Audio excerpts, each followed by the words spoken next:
గత కొన్ని రోజుల నుంచి వరుసగా జరుగుతున్న కొన్ని సంఘటనలు చూస్తుంటే మహిళా లోకం ఇంత వైల్డ్గా ఎలా మారిందని అనుమానాలొస్తున్నాయి. ఒక మేఘాలయ హనీమూన్ కేసు కావచ్చు, బెంగళూరులో ప్రియుడి కోసం 2 పిల్లలను రసగుల్లాల్లో విషమిచ్చి చంపిన తల్లి ఘటన కావచ్చు, అలానే పబ్జీ గేమ్లో పరిచయమైన ప్రియుడి కోసం భర్తను 55 ముక్కలుగా నరుకుతానని పోలీసుల ముందే భార్య వార్నింగ్ ఇచ్చిన ఘటన కావచ్చు, తన ప్రేమను రిజెక్ట్ చేశాడని తమిళనాడులోని తన సీనియర్ ఫేక్ అకౌంట్తో దేశవ్యాప్తంగా 11 రాష్ట్రాల్లో ఫేక్ బాంబు కాల్స్ చేసిన యువతి ఘటన కావచ్చు. ఇవన్నీ విన్న తరువాత ఆడవాళ్లలో ఇంత కిరాతక కోణాన్ని చూసి సమాజంలో తీవ్ర భయాందోళన పరిస్థితులు నెలకొన్నాయి. ఇక ఇప్పుడు తాజాగా పూణే ఘటనను చూస్తే వార్ని అమ్మాయిలు ఇలా తయారయ్యారేంటి అని మీరే ముక్కున వేలు వేసుకుంటారు.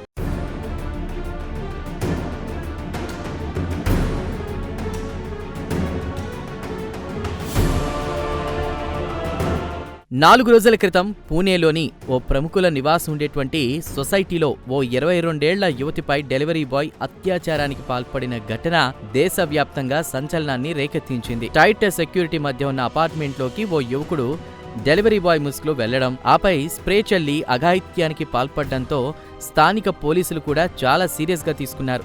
వెంటనే రంగంలోకి దిగిన డీసీపీ 10 పోలీస్ ప్రత్యేక టీమ్స్తో నిందితుడి కోసం గాలింపు మొదలుపెట్టారు. అతన్ని పట్టుకోవడం కంటే ముందే అతడిపై కొన్ని సెక్షన్ల కింద కేసు కూడా నమోదు చేయడం జరిగింది.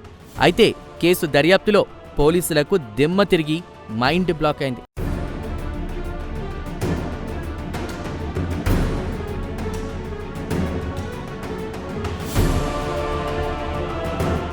అందుకు కారణం ఎవరూ ఊహించని ట్విస్ట్ కేసు విచారణలో భాగంగా తెరపైకొచ్చింది. అది తెలిస్తే మీ మైండ్ కూడా బ్లాక్ అవుతుంది. ఐటీ ప్రొఫెషనల్ పై డెలివరీ బాయ్ లైంగిక దాడి చేసినట్లు నమోదైన కేసు కీలక మలుపు తిరిగింది. అదంతా ఉత్తదే అని తేలింది. అతను ఆమె బాయ్ ఫ్రెండ్ అని పోలీసులు తేల్చారు. స్నేహితుడిపై నిందలు వేసినట్లు కేసు విచారణలో తేలినట్లు పూణే పోలీస్ కమిషనర్ అమితేష్ కుమార్ మీడియాకు తెలిపారు. కొంద్వాలోని ఫ్లాట్లో నివసిస్తున్న మహిళ ఇచ్చినటువంటి ఫిర్యాదులో కొరియర్ ఏజెంట్నని చెప్పుకున్న గుర్తు తెలియని వ్యక్తి తనపై రసాయనాలు జల్లి అఘాయిత్యం చేశాడని ఆరోపించగా, ఆ యువతి చెప్పిన నిందితుడు డెలివరీ ఏజెంట్ కాదు, వ్యక్తిగత వివాదం కారణంగానే స్నేహితుడినే ఇంటికి పిలిపించి అతడిపై ఆ యువతి నిందలు వేసినట్లు తెలిసింది. ఆమెను విచారించగా విస్తుపోయే విషయాలు వెలుగులోకి వచ్చినట్లు పోలీసులు చెప్పారు.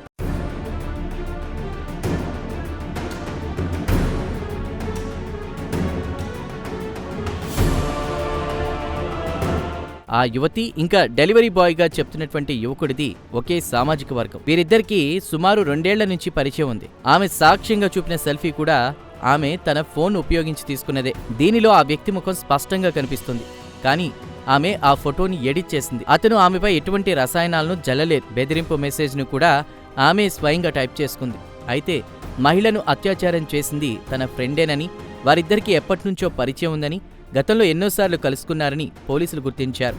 ఇక ఆమె అత్యాచారం జరుగుతుందని చెప్తున్న రోజు తను లైంగిక సంబంధానికి సిద్ధంగా లేనని, కానీ తన ఫ్రెండ్ తనను బలవంతం చేశాడని, అందుకే అతడిపై కోపంతోనే డెలివరీ బాయ్ అత్యాచారం చేశాడని ఫిర్యాదు చేసినట్లు విచారణలో యువతి తెలపడంతో పోలీసులు షాక్ అయ్యారు.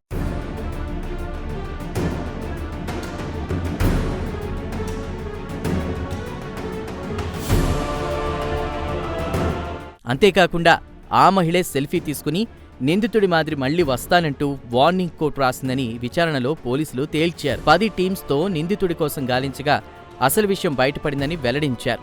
ఇక వార్తపై సోషల్ మీడియాలో నెటిజన్లు ఘోరంగా రియాక్ట్ అవుతున్నారు. ఆడవాళ్లు ఇంతలా తెగిస్తారని కలలో కూడా ఊహించలేదని కామెంట్స్ పెడుతున్నారు.